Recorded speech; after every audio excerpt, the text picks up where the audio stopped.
Hello guys, welcome to current affairs funda. दोस्तों, आप सभी को बता दूं, स्टेट बैंक ऑफ इंडिया में सर्किल बेस्ड ऑफिसर्स की वैकेंसी निकाली गई है।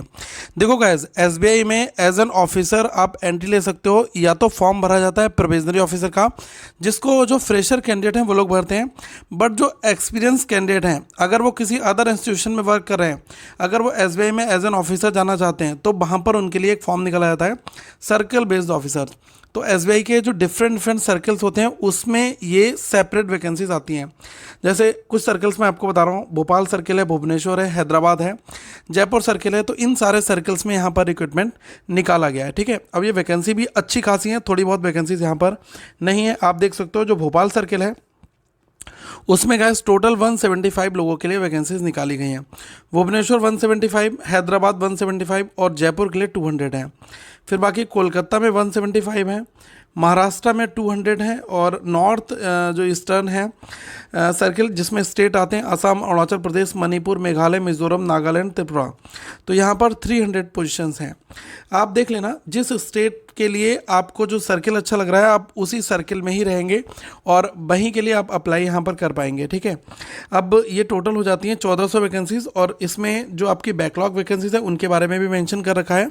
22 आपकी बैकलॉग वैकेंसीज हैं। ठीक है, तो 1400 ये और 22 ये, तो ये हमारी जो आती हैं 1422 वैकेंसीज यहाँ पर। ओके गाइज, अब कुछ लोग पूछेंगे कि सर इस फॉर्म का एलिजिबिलिटी क्राइटेरिया क्या है। ठीक है, तो मैं आपको बिल्कुल एक एक पॉइंट यहाँ पर क्लियर करूँगा।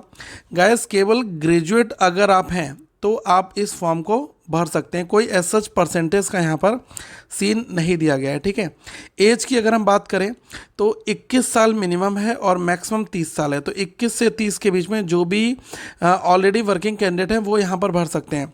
अब जो सबसे ज़रूरी पॉइंट है वो इसी क्लॉज में यहाँ पर मेंशन करा है, सी वाला। ठीक है, मतलब एकेडमिक जो क्वालिफिकेशन के अलावा जो एक्सपीरियंस है वो आपका कितना होना चाहिए।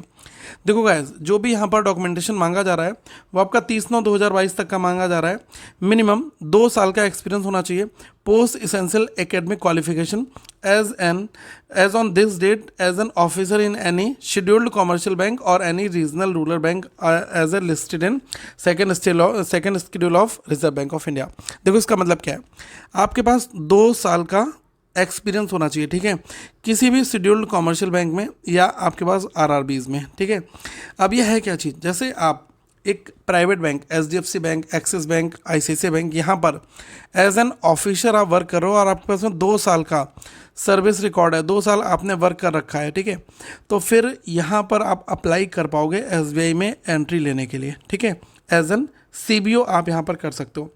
और जो कास्ट जो आपकी एज में जो रिलैक्सेशन है वो अलग अलग कास्ट के हिसाब से, जैसे एससी एसटी में 5 साल है जो आपका सर्टिफिकेट होगा। ठीक है, ओबीसी नॉन क्रीमी लेयर में 3 साल है। ठीक है, अगर कोई पर्सन विद बेंचमार्क डिसेबिलिटीज़ है, पीडब्ल्यूबी है, तो इनके लिए अलग अलग तरीके का पैरामीटर है।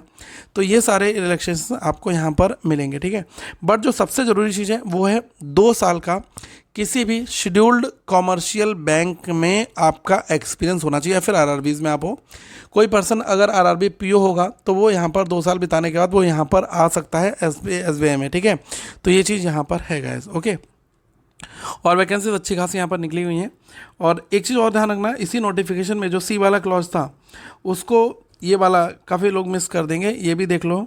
इसमें लिखा है candidate shall have to submit job profile certified by their existing previous employer with whom they were employed। ठीक है, तो जहां काम कर रहे थे वहां पर आपको 2 साल का सर्टिफिकेट इशू कराना पड़ेगा। ठीक है, in case their job profile does not match substantially और is different than the job profile of a scale 1 journalist officer of State bank of India, then the application of such candidate will be summarily rejected. ठीक है, तो ये reject कर दिया जाएगा, सीधी सी यहाँ पर बात इन्होंने मेंशन करके बता दिए। ओके, अब दूसरी चीज़ है सिलेक्शन प्रोसेस कैसे क्या होता है, तो वो मैं आपको एक बार यहाँ पर बता रहा हूँ।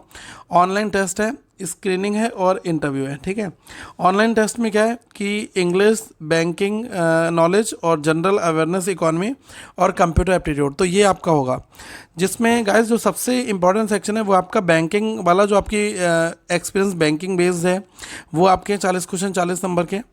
जनरल अवेयरनेस इकॉनमी है, ये 30 क्वेश्चन 30 नंबर के, और आपका जो कंप्यूटर एप्टीट्यूड है वो है आपका 20 क्वेश्चन 20 नंबर का, ठीक है।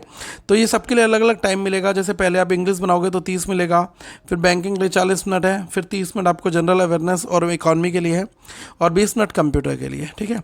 इसके बाद आपका डिस्क्रिप्टिव है, डिस्क्रिप्टिव 50 नंबर का होगा, 30 मिनट का टाइम मिलेगा, 2 क्वेश्चन मिलेंगे, लेटर राइटिंग और ऐसे राइटिंग, ठीक है।